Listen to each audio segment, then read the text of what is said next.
गाई के गोबर महादेव आँगना लिपाई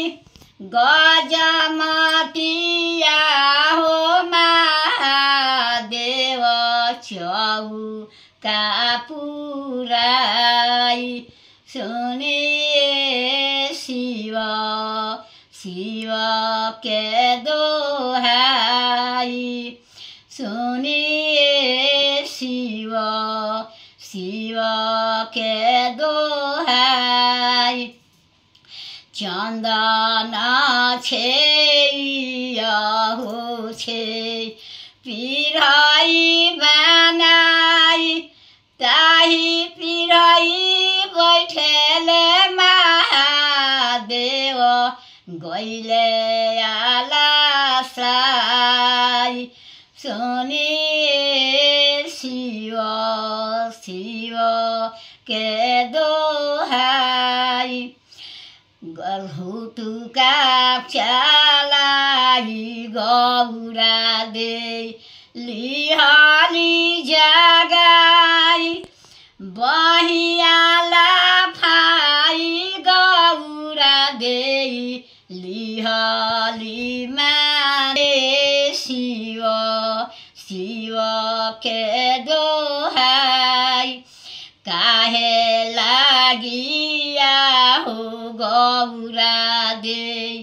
हुटुका चालाई काहे लागिया हो गौरा दे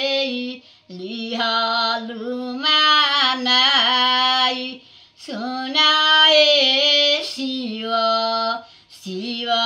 के दोहाई विधि बेहार हो लागी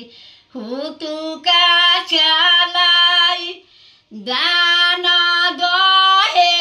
जहो लागी लिहनी मानाई सुनाए शिव शिव के दोहाई के दिहे हाथी से घोड़ा के धेनु गाई के दिहे अंगूठी मुनरिया हाथे पहिराई के दिहे अपन धियावा